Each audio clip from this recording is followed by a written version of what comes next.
What's up, everybody, and welcome to another edition of the Links and Locks Best Bets podcast presented by Bet365. I'm Jason Sobel from the Action Network. He is Ben Everill from Golf Bet, and in just a little bit, we're going to play 18 holes, making 18 bets for this week's 3M Open. Of course, as we come off the final major championship of the year, we'll get into that in just a minute, talking about Brian Harman and his Tiger-like. Yeah, that's right. I'm saying it. Tiger-like six-shot victory at Hoylake. As a reminder, the Links and Locks podcast is proudly presented by Bet365, the world's favorite sportsbook brand. Sign up with promo code ACTION to get Bet365's exclusive sign-up offer. $1 on any game, get $200 in bonus bets. Must be 21 or older. Offer available in Colorado, New Jersey, Ohio, Virginia, and Iowa. In the U.S., gambling problem? Call or text 1-800-GAMBLER. All right, Benny, before we move forward, let's look back on the week that was. I said it. I went out there. Brian Harman, a Tiger-like performance. I did not see that coming. You and I did not mention Harman on the pod last week. Shout out to my SiriusXM PGA Tour radio co-host, Michael Collins, who has picked Harman every single week this year, I believe, that Harman's played, and at some point finally gets paid off with a big victory there. But great playing by Brian. You give him all the credit right there. Yeah, you got to hand it to him. As much as the fact was that we didn't get the drama we love to have at majors, and as at a betting perspective, we didn't get the fluctuations we would have liked, unless you were a Brian Harman bettor. And to be fair, I asked around and looked around. There weren't that many out there, and so good luck to Brian Harman's friends and family and whatnot. Hopefully, they got the 125 to 200 to 1 to begin, and then even I think it was 30 to 1 or plus after the first round, and even 6 to 1 or so after the second round, where he put a gap on him. You got to give him the credit. We've got to tip our hat to him. And what I liked about it for him was he did show in the third and fourth rounds those early little stumbles where lesser players have then let that snowball and let that get to them in those situations when you're trying to defend a lead. But he bounced back both days impressively, actually. And then the back-to-back birdies on Sunday after everyone thinking this might be it, that was Tiger-like. That was like, you guys are kidding yourselves. I'm not giving you a sniff. So, and I think he was off the board with 3 holes to go. When do you see that in a major? Not often. Off the board, the betting board with 3 holes to go. Good stuff, Brian. Yeah, two things. First of all, on Saturday, he spoke about it afterwards. He made that second early bogey, I think on the 4th hole, and a fan in the gallery, or at least a spectator, maybe not a fan, said, "Harman, you don't have the stones." It's very unlike the Open Championship galleries, but Brian said, that helped. That worked. That was good. That got me going. And then the other part of it was the fact that you're right. He just bounced back every single time something went a little bit wrong for him. I know a lot of people are saying it was a quote unquote boring Open Championship. Yeah, I get that. Look, it would be a lot more exciting if 12 guys are tied for the lead going to the back 9, but take nothing away from Harman. This is what you're supposed to do. I mean, if you don't show up on Monday morning thinking, I'm going to play so well that people are going to fall asleep on their couches on the back 9 on Sunday, and they don't even have to watch, well, then you're probably doing it wrong, because that's the right mentality to have. So, all right, moving forward, we've got the 3M Open this week, TPC Twin Cities in Minnesota. Only 2 events left before we get to the FedEx Cup playoffs. The time has absolutely flown this season.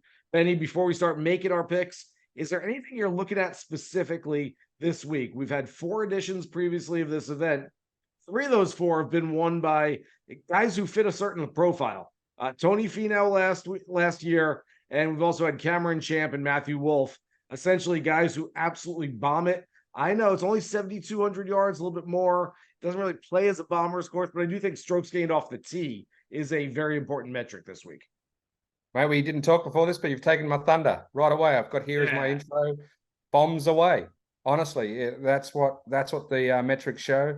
You've got to be able to smash it, and then you've got to capitalize, obviously, after that. But you're going to get more chances from close range.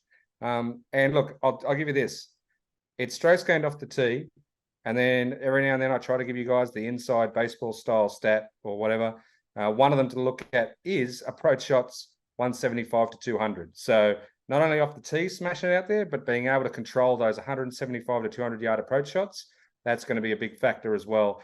But yes, look, knowing that's your philosophy as well, we could have some double ups again this week. Maybe it'll be interesting to see if that's the case.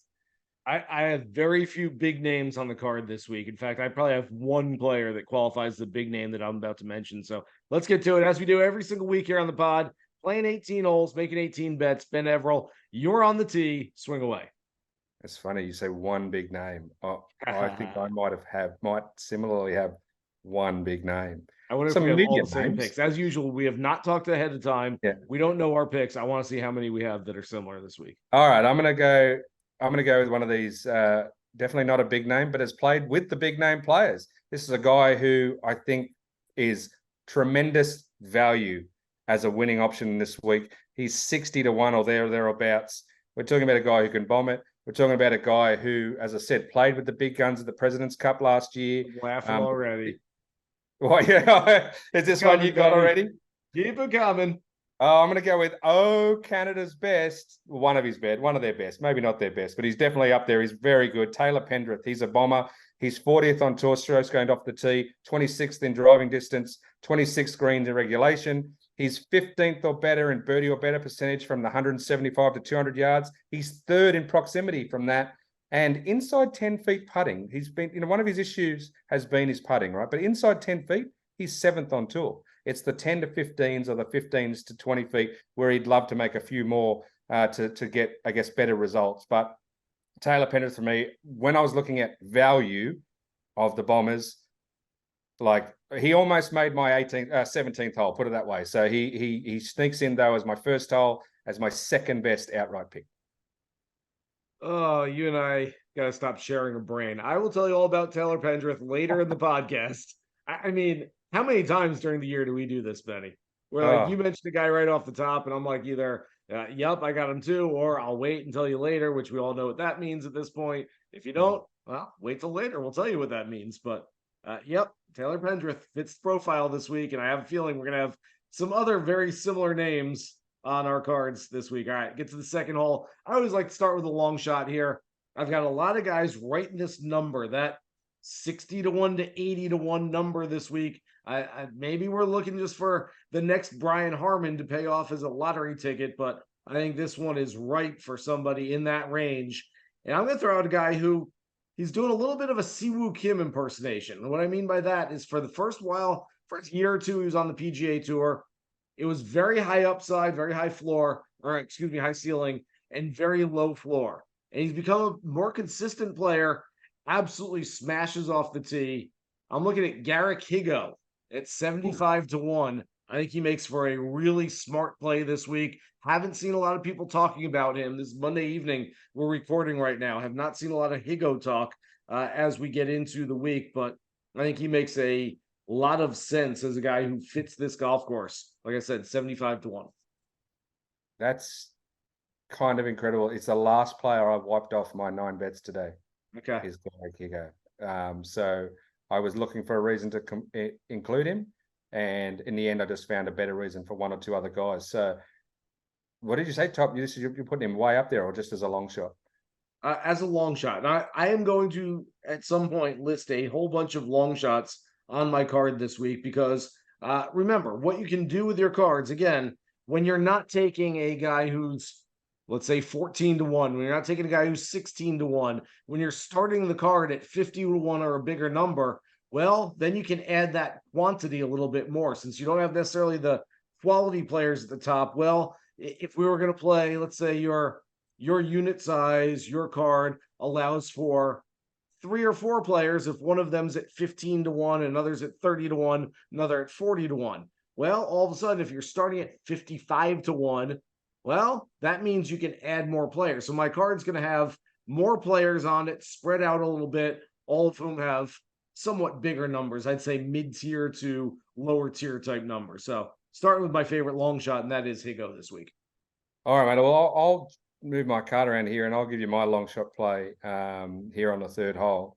And this one is based off course familiarity and doing well there. He's 150-1 to win this week. So another good value pick there. But he was a runner-up 3 years ago. Has had 2 top 25 since 25th and 16th in the last 2 years at TPC Twin Cities. and we're keeping the long theme. It's Adam Long.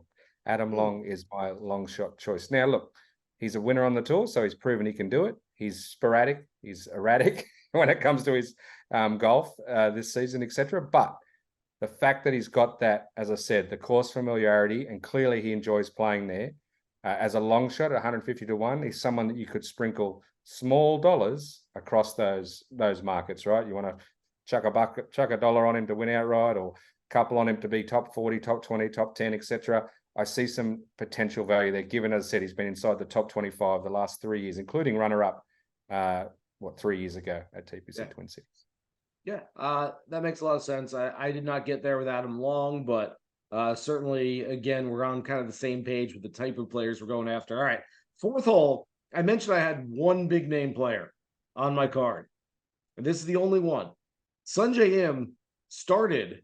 He opened this morning. I was up. I was up early. I was up at, after watching the Open Championship from home for the past week. I'm waking up at 5:30, 6 o'clock in the morning just because. And so I woke up early, turned the phone on, looked at it. The odds are up already. And I saw Sungjae Im at 22 to 1. I said, that's a possibility. By the time we started recording our podcast, he had moved to 14 to 1.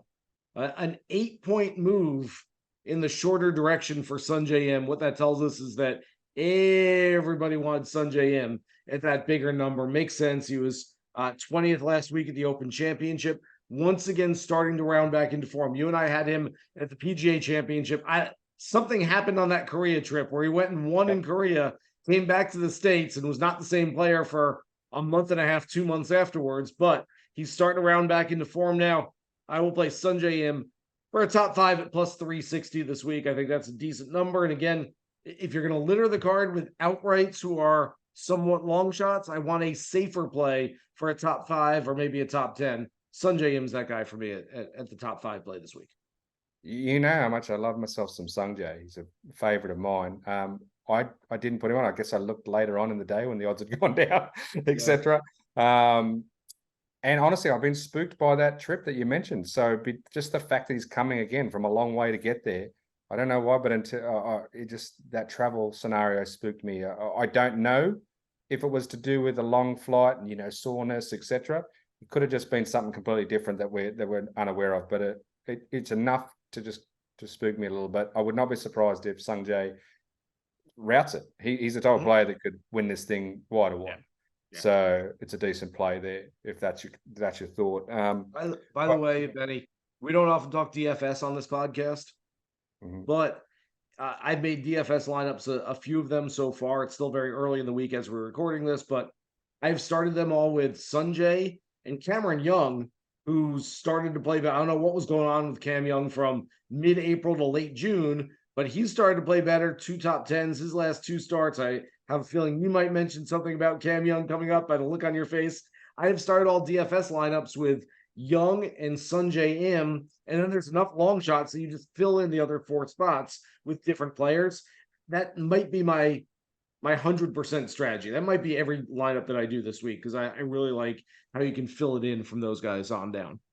Yeah, that's actually not a bad call. And so whoever you like near the top there, if you think Finau is going to come play well in title defense, if you think whatever, that's definitely an option. There's going to be some long shots that are at least in contention, right? Yeah.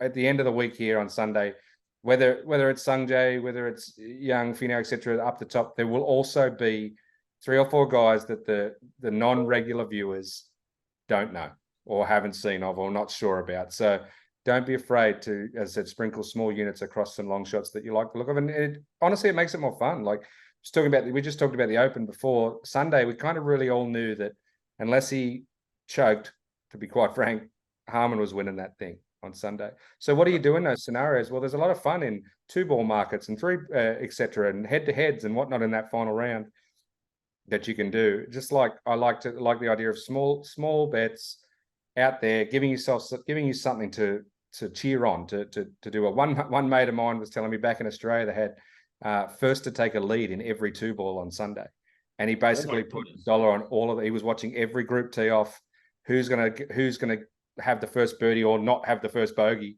And he said it was the most fun he'd had watching a major that in a long time. Otherwise he would have been not enjoying it as much, right? So yeah, just little things like that are a lot of fun.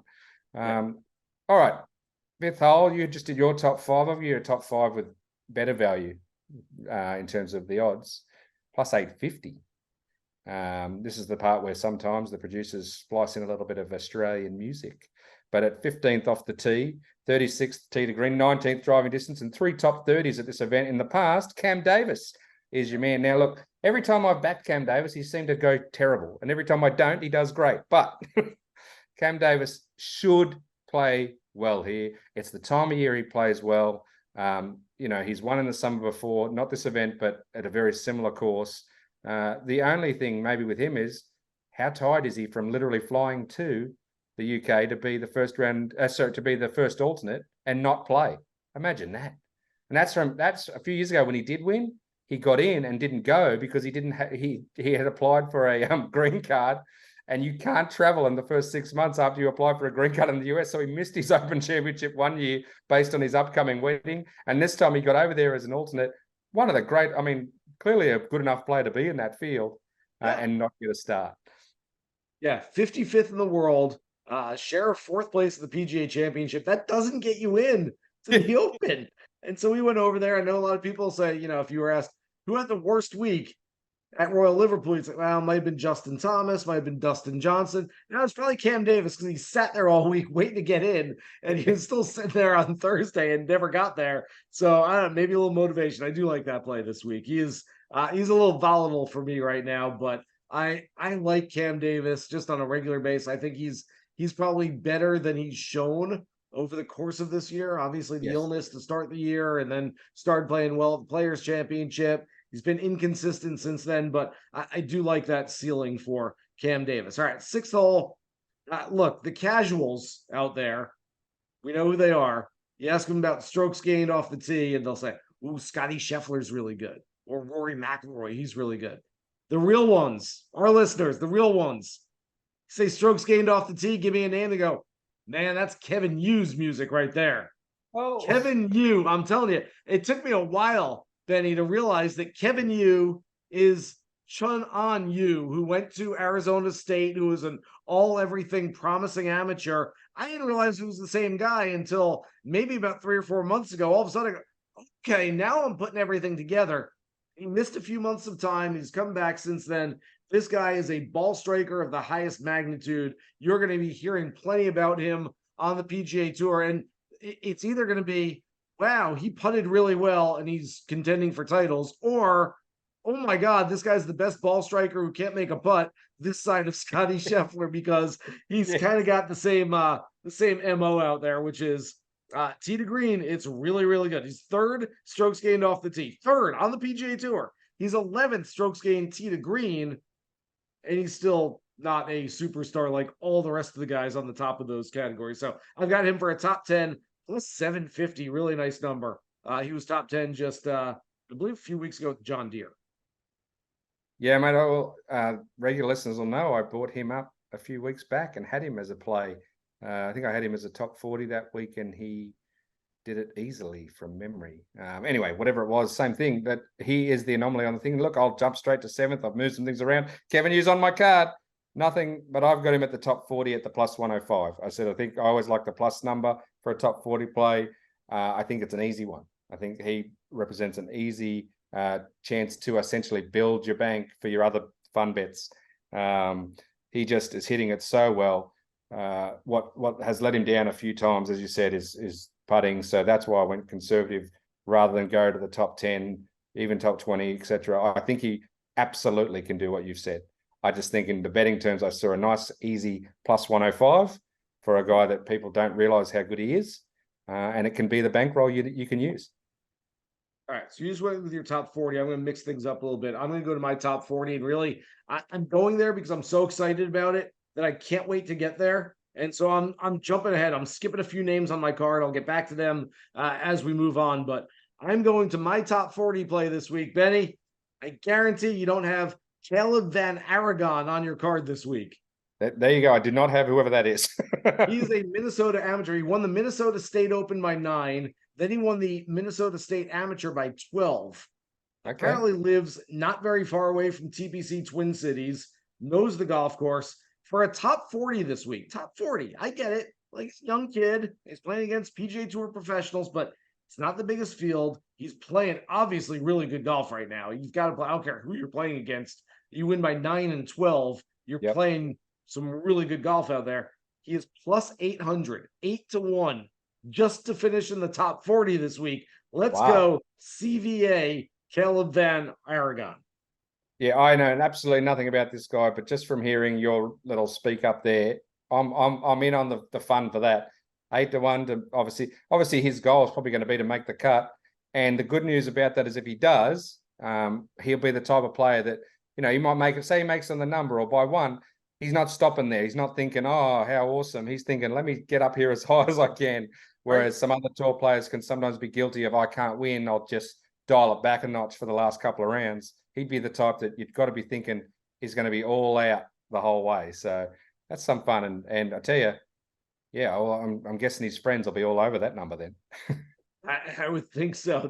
There may be some Van Aragons who are betting on Caleb this week. So yeah, I like that. Look, we've seen it in the past. You know, Michael Thorbjornsen at the Travelers Championship, who was sort of a local guy from Massachusetts playing in Connecticut last year and contended for the title. I want a little piece of it. I'm not saying the guy's going to win, but I'm saying he's pretty good and he's got some familiar territory around him this week. All right. Okay. Well, let me give you the 9th hole. I'm going to finish off with let's go with the top 20 play. Again, I looked for a plus number. It's not a huge plus number at plus 180-ish.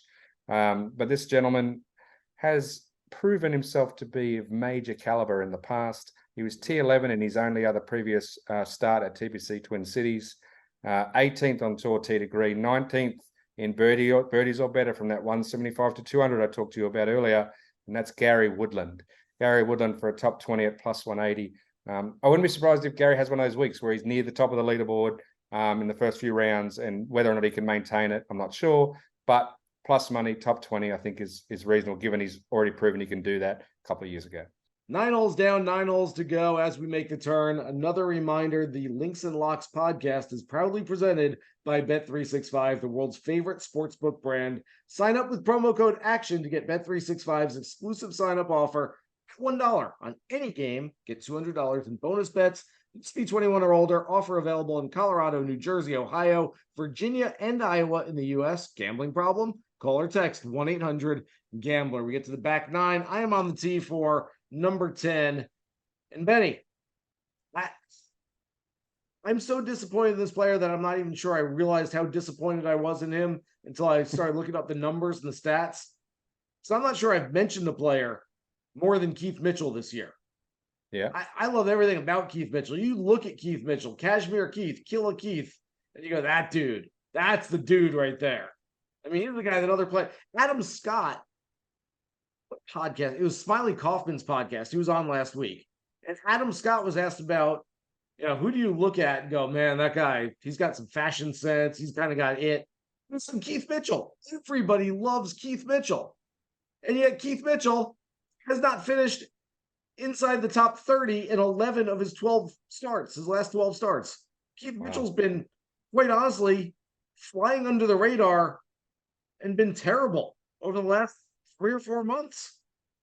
And I don't like to see it, but I'm sort of pot committed at this point.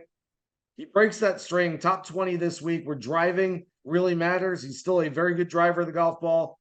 Need those approach game numbers up a little bit. The around the green numbers are terrible. Big greens at TPC Twin Cities. That should be negated a little bit, a little mitigated. So I will go Keith Mitchell top 20 at plus 210, but there's a little trepidation there, Benny. I'm not sure I love it as much as I would have loved it a couple of months ago. He's got to turn it around at some time, you think, right? Maybe. We'll see. Golf's a fickle thing, man. Guys can get in slumps. And maybe I'll use that as a segue. I'm going to move this up for, what are we at? The 11th hole now. I'm going to move this one up. My card. And this is unlike me, but I'm going to say, here's a player to not pick in your matchups. If you're looking for a matchup bet this week, I'm saying take anyone anyone that they put you up almost against Justin Thomas.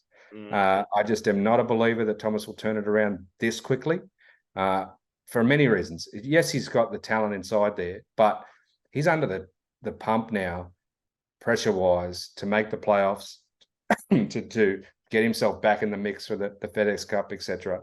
Sorry, for the Ryder Cup. I just don't think he can take that long trip and find it that quickly with that all that outside noise coming. And he's still high up on the odds boards because of his, pedigree, because of his talent, but not his form. I think I saw at our Bet365 partners, you could get even money on Emiliano Grillo against Thomas and other similar things like that. Grillo is coming off a great week. Thomas is not coming off a good week at all. I see it as a chance because the odds makers will not put Thomas up to the numbers he probably should have for you to get some value on people going up against him. I think there's a lot of pressure on Justin Thomas right now. I think that long-term JT is going to be just fine. We're going to see him as a top 5 type player in the world. It might take another year. It might take 6 months. I don't know when, but just like Jordan Spieth, just like Ricky Fowler, his buddies, he's going to scratch and claw his way back into that conversation. Agreed. That said, I don't think he turns it around this quickly. And knowing where he's got to show up in a place where he doesn't want to be there, he doesn't want to be in. We said the same thing about him. Was it Detroit that he played? Yeah. A few weeks ago, and I'm like, yeah, the last thing that JT wants to do is be in Detroit in the middle of the summer, adding a tournament to his schedule. Look, I admire the fact that he's trying to get into the playoffs. Not like he's sitting back and going, whatever. If I don't make it, no big deal. Like, he's trying. He knows the Ryder Cup is coming up. He wants to impress Zach Johnson. He's at least giving it a go, but that's really difficult. When you show up to Minnesota and you're looking around, you're like, I should beat all these guys. And then you're not playing that well. This one could do more damage than it helps. And so I just don't know that this could be the week for JT. Side note, let's just put it aside.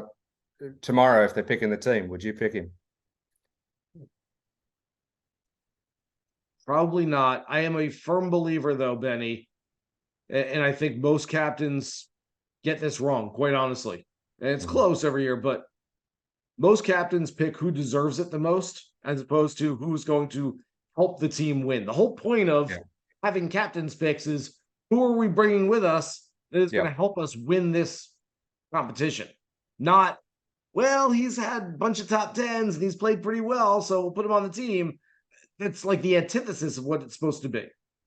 So if you're putting players on to help you win, I think from that standpoint, JT probably has more of a shot. Put him in just the best ball matches with a guy like Spieth and let him just go tell him, hey, smash it and go try to make birdie. I don't know if this is the kind of golf course Marco Simone where he can do that, but I think he has a better chance of that than if Zach Johnson, which I think he might do, just kind of rewards the players, the 6 players outside the qualifiers who, quote unquote, played the best all year and deserve it, which I think he's going to do. If that's the case, I don't think JT makes it. This might sound controversial, but here's what I think should happen. I think Zach Johnson should call up his man JT and say, we're happy to have you. Are you ready? Would you tell me that you can do it? And I'll back your word. And then I'm putting it on JT to man up and decide whether he can help that team. And that's a big ask, but if he's going to be fair income, we say in Australia, if he's going to be for real and go, I think I believe I can produce, a couple of good rounds in better ball or whatever it is, and contribute to the team atmosphere, like you said, which is hugely important if you're going to win, remembering that they haven't won over there in Europe in forever. So I think that you just put it on him. He's earned that. Let me tell you that. I think he's earned that in the last decade or whatever it is, or not quite a decade, but to say, look, I'm asking you, but I want a real answer. I don't want you to be like, I just want to play with my mates. No, if you are going to contribute to this team, I'll take you. If you're worried at all, if you think your game won't stand up, then you do the right thing and you stand down. Benny, he was essentially asked about that the other day and sort of gave that answer, which is, hey, Jordan and I have been great. I want to be there. kind of stunting for himself a little bit. I don't know. I don't know. I like the idea, and I think that's the mature way of going about it. I don't know that you can necessarily put it in his hands like that. I'm Yeah, not sure. I said he not necessarily the guy that I think can make that call without just thinking of only himself, right? But maybe he is. That's his big grown up moment. Yeah, And you're not getting you the know, honest answer. Quite honestly, I love JT. I think he is as intense as anybody. I think when he's got it going, he's a fantastic talent. I don't think JT can look himself in the mirror and say, "Nah, I don't deserve it. It's not there right now. Just go somewhere else. Take Sam look, Burns instead. Take yeah, Cameron Young." I just don't think he can he do can that. I do think that. Zach's the captain for a reason. He's got to make that decision. Okay, so flip side it here too, though. I will say this: if they do take him, and it turns out good, then great. If it doesn't go well, if it turns out pear shaped, if you take him, he's probably the only bloke one of the type of guys who could handle if it went wrong. And I will say this too: Adam Scott was diabolically bad in 2009, and he was picked out of nowhere by his mate Greg Norman to play for the Internationals. It literally turned his career around. It turned Absolutely him did. around. Yeah, so And it could Greg be said, the factor. hey, I'm doing something for you. If I ever need a favor, if I ever start a renegade league and I need you to come play for me, Adam, you got to come do it." And I guess Adam didn't repay the favor. No, I'm kidding. All right, let's All get right, back on let's get track. back to the business at hand. We'll get to the 12th hole here, and this is one of my favorite plays because he's been a world class player. He's been ranked as high as 40th in the world. And we've seen his name up there. He's won on the PGA Tour. Has not been a good 2 years for Eric Van Rooyen, but he has posted scores of 63 twice in his last 7 rounds. Second round at the Scottish Open. Then he went over, played the Barracuda last week, and in the final round shot 63 to finish in a share of sixth place. He's got Minnesota ties, went to school there, married a woman from there, got family there. I believe as of last year, they were still staying, I think, with her parents, not to get too personal and go through all that stuff. But I believe he's got obviously some local ties and a lot of people rooting for him. I'm going to go EVR for a top 30 at plus 320. And I don't mind a little outright play this week as well because he opened up at 400 to 1 in some marketplaces. He's now 250, 300 to 1 in most of it. It's a big number for a guy who was just sixth place and, like I said, has some local ties this week. All right, okay. I did. He didn't come up on my radar, but again, he's an international player, so I like him. You just said he finished sixth. I'm going to give you a guy for a top 10 at plus 500 that was also sixth a couple of weeks ago at the John Deere. Had a top 10 in Barracuda last week. Deliberately chose not to go to the Scottish Open he could have played in to stay stateside to keep his rhythm. And he's got what I said. So it's 4 top 10s in the last 7, including those recent starts. And he was T16 in his only previous start at the 3M. And that is Mark Hubbard, the Homeless Hubs, plus 500 for a top 10. Look, I've got a bit of a soft spot for him, to be honest, because as you know, thanks to you, got to hang with the brother at the PGA, was it? And learn a little bit more about Mark Hubbard. And so I just think that it's had me keep my eye on him a little more than I may have otherwise. And I like the way he's trending. So 5 to 1 for a top 10. Mark Hubbard's in a bit of form. Yeah, I like that a lot. Great family, by the way. Nate's one of the best dudes around. So not that you shouldn't listen to our podcast, but if you're going to listen to another one, the Ringer podcast with the Fairway Rolling podcast, House and Nate, our buddies over there, do a great job. So, all right, 14th hole. I've not given you my first round leader play yet. Look, again, I'm taking a stab at some out there. The knock, if you call it a knock, the knock I'd heard on Sam Stevens before he reached the PGA Tour this year was really fast starter, not a great finisher. That was kind of the rep that he had received. Look, I don't know. This is coming from me. I'd never really seen him play before he got to the PGA Tour. Seeing him now, I think he's 184th round 4 scoring average, 82nd round 1. So we know he can play. I'm going to take him not for a 4-round play, but just for a single round play because I think there is that volatility there. Sam Stevens, 80 to 1. Again, I will play the first round leader plays very much like I'm playing the outrights this week, which is give me a chance with a few players out there and see what we got. The weather's going to be hot and almost no wind. I expect something in the neighborhood of 62, 63, maybe a little bit lower to be first round leader. So you're going to want to get somebody that can go seriously low for that first day to cash that bet. Yeah, okay, fair enough. That's out there, but like you said, that's where you can get those lottery and out there picks. First round leader brings everybody into the mix. Like generally speaking, probably 85% of the field is legitimately a chance to lead after one round. So that's a chance to sort of really broaden things out. But that being said, as you know, I usually stay near the top of the board for a first round leader play, the 15th hole. I'm going to somewhat do that. I'm going to get a guy on an absolute heater. He's a recent winner, backed it up with a T2 last week at the Open. He was T18 at 3M in 2020. And Sepp Straka, you get about 35 to 1 to be the first round leader. This is the one where whether or not he can continue that heater, I think that it might well be in that first round, and then it'll be a matter of if he can, keep the energy going for three more. If he does, great. And if he doesn't, well, at least you had a crack at that first round leader and see how he's going. But yeah, Sepp Straka's just been in great form. He is absolutely in the mix, if not already basically picked for the European team, the Ryder Cup as well. I don't see him resting on his laurels. He seems like the guy that just keep having fun, keep smashing Diet Cokes and enjoying it the whole way through. The only thing I will say about Straka, it goes one of two ways. Either steps on the gas pedal, nothing to lose. Hey, I'm playing great right now. And he goes right out to the 3M and keeps doing what he's been doing. Or it's a little straight. I think it's probably the Ryder Cup pushing him that he's like, hey, I want to go out there and I'm playing well, keep impressing him. And it just sort of like the exhaustion of winning, of going across the pond, being in contention, sort of. I guess with Harman, no one else was really in contention, but at least being up there, coming back, at some point, it's going to kind of knock him off his feet a little bit. That said, I do like Straka a lot. That does make a lot of sense, Benny. And I was waiting to hear his name from you. I do not have him on my card here, but I listed him in my preview for a one and done this week. I think he makes a lot of sense there. He's moved in the marketplace for outrights from I think 35 to 1 at opening to about 25 to 1 right now. So very much like Sunjay M, he is shortening up, and a lot of the public was jumping on him with a bigger number.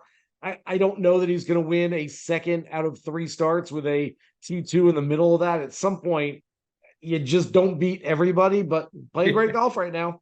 I'll give it to him. Yeah, that's why he's my first round leader player, and not necessarily an outright pick. It makes sense, Benny. It makes perfect sense. 16th hole. You ever playing those scrambles where before you go out, they go, hey, we can buy some mulligans in the shop? Yes. I bought some mulligans this week, Benny. Okay. I'm not cheating. I bought the mulligans. I spent for them. What I'm going to do is, I told you off the top, this is a week where I'm essentially starting the card after 50 to 1. And when you do that, once again, repeating myself, but when you do that, you can add a greater number of players to the card because there's no short ones there. And so I'm not taking a Cameron Young, a Tony Finau, a Sunjay M. I'm starting it later. I'm just going to give you a handful of other names. I think I've got 5 other names here that I haven't mentioned that I will, if not add to the card, I'll at least have some combination of these names in the mix. Eric Cole at 55 to 1. Love that kid. He plays with immediacy. If you didn't know he was a 34-year-old rookie, you'd watch him play and go, he looks like a 34-year-old rookie. And what I mean by that is he's not just kind of easing his way onto the PGA Tour. He plays like he's playing for his last meal out there. He plays like he is a competitor and trying to win these things. Can't wait for him to get into contention again very soon. He's moving in the markets too. People are on him. There you go. Yep. All right, a few other names. Adam Svensson at 70 to 1. Austin Eckroat at 80 to 1. Davis Thompson at 100 to 1. And Callum Tarrant, who tends to heat up this time of year. He was 7th of this one a year ago. He's 110 to 1. Again, just other names I wanted to mention on the pod. We've got room for them on the card if we're not taking anybody short. Yeah, all right. Well, you've got your long shots, and now we've reached that part of the event where I'm going to give you my top outright pick. And you always love to accuse me of chalkiness. And yep, this is my one big name for the week. You mentioned him earlier a little bit, not as a pick, but in your rambling brilliance as usual. But I'm going to go with Cam Young as a potential winner this week. 10th strokes gained off the tee, 2nd in driving distance on tour, 27th tee to green, 31st green in regulation, ninth birdie or better, 175 to 200 yards, which I said is that inside baseball stat this week. And honestly, I had no idea where he's been for most of this year. Obviously, he did well at the match play. Between that and his second, or not second, but and contending, being in the final group at the Open, we've sort of missed the real Cam Young.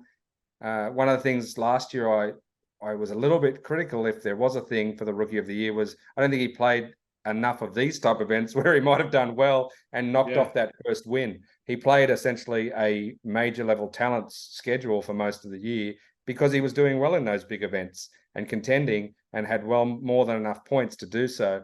But I think sometimes you just want to try to find that first win and get things rolling. This course sets that up. Now, how much energy's he got left? I don't know. He would have spent some over there across the Atlantic, but I think he has that passion to want to win. This course is perfect for him to do that. As with anything with Cam Young, he's going to have to make some putts, right? As simple as that. If he makes some, but then he should win this tournament. If he struggles immensely with that, he might struggle to close it out. But if this was not the week after a major, I'd be massively. It would be no doubt. I would say this course is perfect for him. I'm going to run with it and say, go get that first win, Cam Young.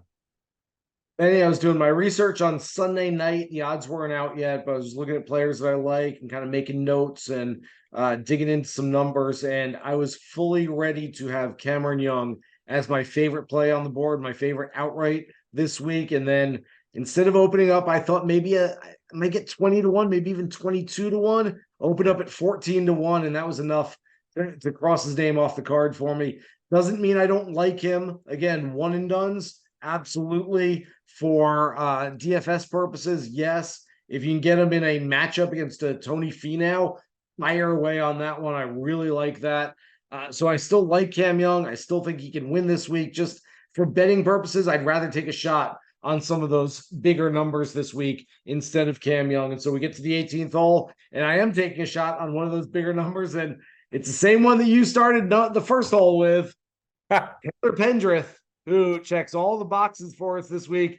2 top 15 finishes in his last 3 starts. Tends to heat up. Ironically, the Canadian in the middle of the summer heats up this time of year and starts playing his best golf. Really good driver of the golf ball. He's a guy that I've been waiting to see pop this year. So the really good drivers who are here this week, him, Keith Mitchell, Cam Davis, those are kind of like my personal all-star team. Even Sahith Theegala, who we didn't get to, but those are guys that I like on a regular basis. Pendrith is a guy for me at 60 to 1 this week. I think he makes a tremendous amount of sense, as you so eloquently put 17 holes ago, Benny.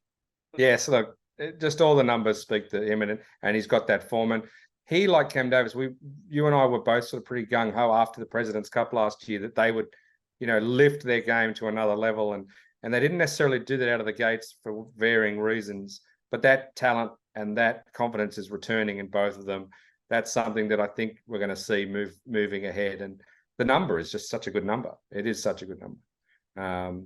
So, yeah, and he's one of those guys, get on while you can at this number. Like, by the way, we forgot to say at the start of the show, but our man, Akshay Bhatia, he's done it. He won the opposite event, and now we'll never see the numbers we want again. I know, and we've been saying that about Akshay for a while now. And, oh, by the way, we didn't mention him at all. I thought you might get there. The fact that neither of us has mentioned Ludwig Aberg this week, it scares me a little bit. Strong Scandinavian ties in Minnesota this week. Aberg just sitting there. We're talking about who drives the ball really well. Aberg hits it 339 down the fairway every single time he tees it up. That might work on this golf course. So I had him as a matchup against Thomas. Take him in a matchup against Thomas. There you go. Okay. I might take out a second mortgage for that one. That makes a whole lot of sense. So okay. 19th hole, Aberg. Lock it in there. So we like that as well. All right. Thanks for everyone for listening to this edition of the Links and Locks Best Bets podcast. Remember, you can find us everywhere you find your favorite podcast every week during the PGA Tour season. Download, subscribe, rate, and listen every single week. For Ben Everill, I'm Jason Sobel. Good luck with all of your bets for this week's 3M Open. Here's hoping you hit the green.